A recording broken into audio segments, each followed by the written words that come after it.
Okay, our next guest believes Generation Z is on the verge of a mental health crisis. Rick Ornelas from iSpark Change says they've been hit the hardest by the pandemic and it's taking its toll. Rick joins us live now. Rick, thank you so much for your time. Yes. Hello, Jackson. Thank you for having me on. It's a pleasure to be on No, Ticker again. thank you for joining us again. Just to begin with, what are, I guess, the dominant mental health related issues that young people, that Gen Z, are grappling with?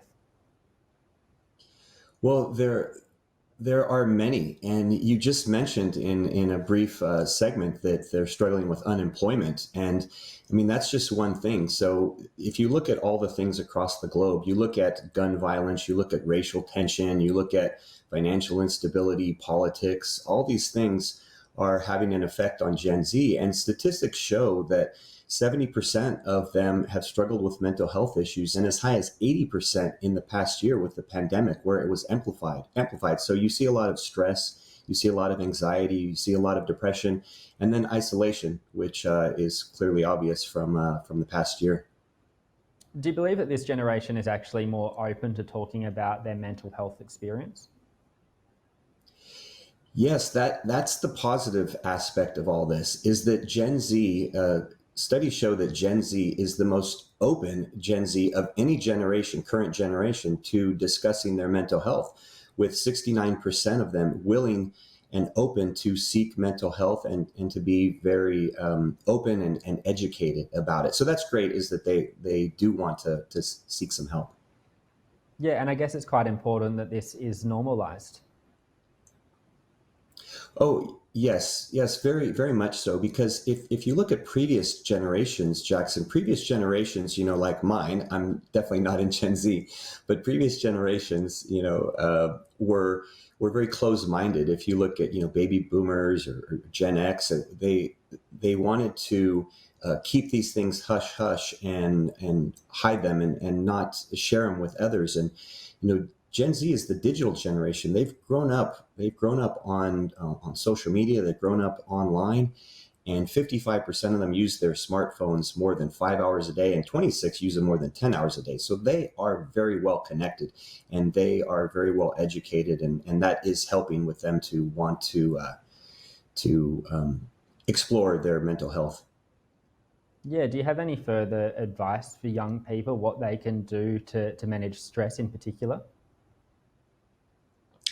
Sure. There's three simple tips that I'd like to pass on that really anybody can do in any situation. And the first is meditation, or as I call, practicing stillness, because meditation sometimes will turn people off, but depending where you're from throughout the world. But practicing stillness, it's been shown to reduce blood pressure. It's been shown to bring you to a calmer state, and it can be done multiple times a day. You just find a quiet place, close your eyes, and you can listen to music. There's plenty of apps out there that you can download for your smartphone, and that's really going to help you to settle down. Another one that's really cool is what I call the power of a personal pep talk. So research shows that if you speak to yourself in the third person, so if, let's say, Jackson, you were having a challenging day, and if you were to speak to yourself as if someone else is speaking to you, and if you were to say, "Hey, Jackson, the day's not that bad. You're going to have a great day. You're going to have some great segments, and everybody's going to love the news," then that shows that it can control your emotions, and it can actually boost your cognitive function. And then the third one is to take back your daily input control. So because we all are so constantly distracted by the digital nature of society, and as I said, all this time on devices, then what you want to do is you want to make sure that you don't get garbage in, garbage out, that you want to make sure that you have good positive input. So if you're using an app, like I mentioned, for meditation, maybe use something for gratitude, or maybe use something to get some positive news. You watch the positive news on Ticker, and and that's going to help you to handle stress as well. But these are three things that really anyone can do that will help to decrease their stress, and then will help with the other things like the anxiety and the other mental health issues. Yeah, and just finally, Rick, before we let you know, tell me about some of the work you're doing. I guess in particular to help young people going through, challenging experiences. Thank you for asking, Jackson, because this is a area that is near and dear to my heart. So I actually have three daughters that are all part of Gen Z, that 18 to 24. And um, when I started iSpark Change last year, which is about spreading positive change around the world, I wanted to show others that just by any small action that you can have a ripple effect that has an impact on others that you may never be able to know or never be able to measure, but it still has an effect on them, a positive effect on them. And so what we decided to do, because Gen Z has been hit so hard in the past years, we decided to do a challenge. So actually on Monday, June 14th, next Monday, we have a challenge starting, which is called the Level Up Your Life Challenge. And the website is levelupchallenge.net. And with this challenge, it's a 3-day challenge with 1 hour of content each day, and it's a live challenge depending on where you are in the world. But it's a live challenge specifically for Gen Z to show them how to gain control of their emotions and relationships and to deal with some of the issues that they've been having over the past year. And it's just going to be this really cool virtual hangout where we have people from all across the globe interacting with one another and sharing their stories.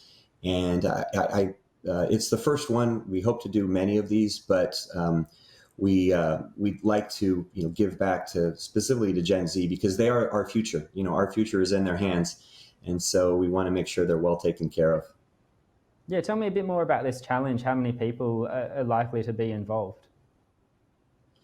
Well, that's the thing. I mean, right now we have we have about 50 people registered so far. We've just started marketing this because one thing that Gen Z does is they constantly change their attention from one to the other. So, in previous years, we might have marketed this for a month in advance, but we need to market it kind of to the last minute to make sure that, it catches their attention, which is another whole thing to learn that marketing aspect of it. But we're hoping, I mean, just by virtue of me being on Ticker right now, I mean, we've been marketing this all across, on social media to try to capture people from all across the globe. But we're hoping that in this first one, we get our feet wet and, maybe we have a few hundreds. And then when we do it in another month, maybe we have thousands and then tens of thousands. And we're hoping to just, really turn this into something big. Rick, finally, before I let you go, are you optimistic that, given the way Gen Z, talk about their mental health, how they're, the most likely generation to seek treatment, that, this will ultimately lead to sort of systemic change in society about how, we talk about our mental health experiences? Yeah, yes, I do, Jackson. I do believe so because the fact that they are open to discussing that they are open to discussing these things. I'm hoping that within our challenge that they will open up, that they will share with one another. And where I really want them to share is I really want them to share their individual stories because as a social tribe species, that we are human beings, that's what really connects us to one another. It's when we share our vulnerabilities and when we share, the ways that we've been negatively affected, not just positively affected, but our struggles and our fears. And that's where people realize that they're not alone. And so by doing this challenge, we want people to show that they are not alone. And that's the whole reason I founded iSpark Change in the first place, is to show people that they're not alone, that anywhere across the world, there's people that are feeling just like them. And so I really do hope that it does provide more awareness and, make people more open to sharing and discussing their mental health. Yeah, absolutely. It's such a vital conversation that we're having. So, Rick, as always, thank you so much for your time. Thanks for joining us. Yes. Thank you, Jackson. It's been a pleasure to be on Ticker and I'd love to be back anytime.